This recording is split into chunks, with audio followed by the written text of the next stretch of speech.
What's up, guys, and welcome to another episode. Today I'm with Sarai.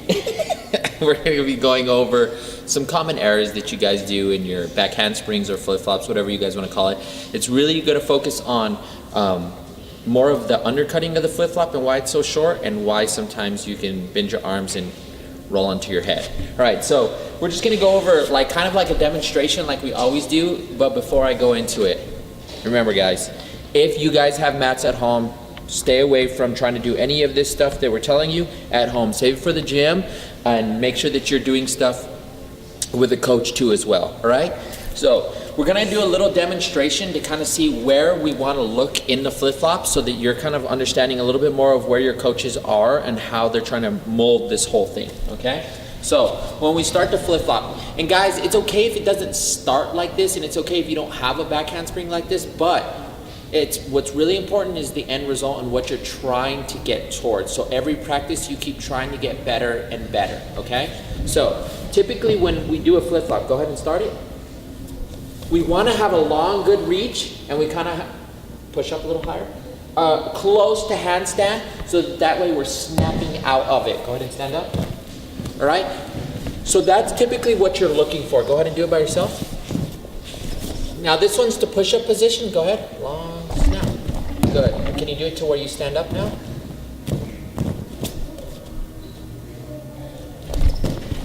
All right, so let's talk about some of the common problems that you guys deal with within the gym. Number one, you don't have a long push. And I would say cover these things and make sure that you're focusing on the drills that your coaches are telling you guys so that you don't get into problems and you don't crash on your head and you don't do all this stuff. So this stuff that I'm going to show you is pretty much what you guys typically do so that you can really focus, and now you'll understand why they're trying to do it. So before we do anything, make sure that you're comfortable just jumping backwards. If you're not, well, actually we can go on the small one right here. How about you just jump and you land in a pike? Just jump and land in a pike, just hit. Yeah, you really want to feel comfortable. Try it again. Just understanding that you can't look backwards. Put your hands straight out, please. And then try to do it a little bit further. Like jump back more.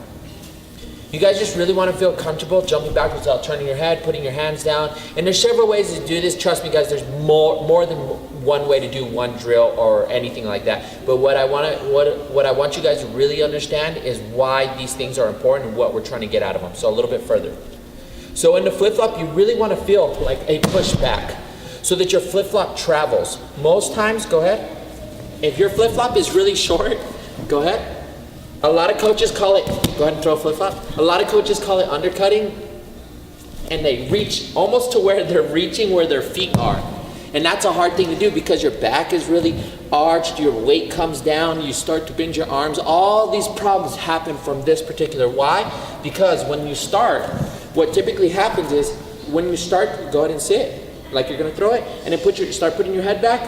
When you start to do this, naturally what will happen is you'll be from this position, and if you take off, your knees are going to open up too, and you're going to stay like that. So all types of errors will happen just from not being comfortable and jumping. The next step, go ahead and jump backwards and sit in a pike, would be a raised surface, so that way you guys are understanding that not only is it far back, but it's also just a little bit high. High enough that when you swing your arms and you go into the back handspring, you land straight arms. Go. Try it again. So if Sarai couldn't jump up here, what would happen? Well, if she did a back handspring and it was really low, she would land low. She wants to land, basically scoot over to here. Basically what we can look at this like, and why I chose this height was, if you look at this, is on average, if their arms swing and they were to be, let me see if I can get over here with you guys. Put your arms all the way back. If we were to be into the flip-flop position and we were to come off, put your arms down, we would land with the arms there. So that's typically what you're looking for in height-wise. So when your coaches are having you guys do this, you know, if you're really tall, you're gonna need another mat. And you're gonna have to tell your coach, like, you know, you just wanna make sure that if the mat wasn't there, you'd be swinging and landing straight arms. It's all a timing thing. So go ahead and do it now and land into an arch position. See, so if we were to move this, you know her arms would land on the floor. If we try to do it here, what would happen?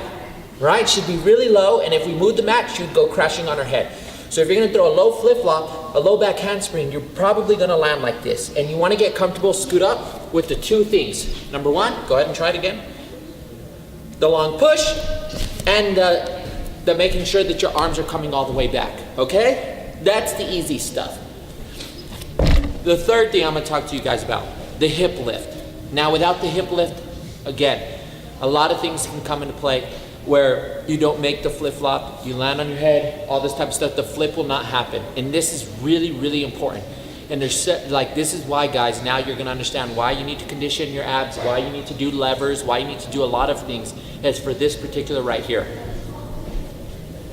And if you get to do this drill, like really, really work this drill really hard, because I think this drill is probably the best one. I use it all the time. So go ahead and do it again.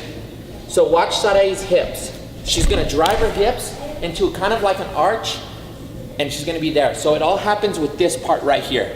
This has gotta drive. Notice we didn't do this, pike. Notice we didn't pike, we didn't land, and then we did a candlestick. That never happened. Try it again. What you really wanna look at is her bottom is not gonna touch the mat. Try not to touch the mat at all. And drive. See that? Now we're getting some type of flip. Now what you can watch for as well too is still make sure that it goes far back. Okay, go. Now go far back. Make sure you're still traveling. Now see how it gets harder, and you'll see that problem with flip-flops still get a little bit slower. So if you work this drill really hard, try it one more time and make sure your arms go all the way back, you're driving back, hip lift, all three. Push back, hip lift, arms back. Try it one more time. So last time, guys, just so you can see, so Sarai tries not to touch her bottom on this mat. Better. So, and that's kind of where you want to be. You don't really want to roll over anything. Now, last one, show them one more time, the flip-flop, right here. Now you can see what we're doing here.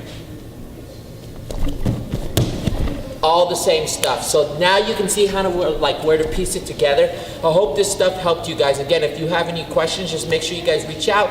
You guys can comment, or if you're watching it with your parents, make sure to talk to your parents, and your parents can reach out to us, and we can help provide better videos for you guys to understand exactly what your coaches are trying to get you guys to do. Thanks, guys.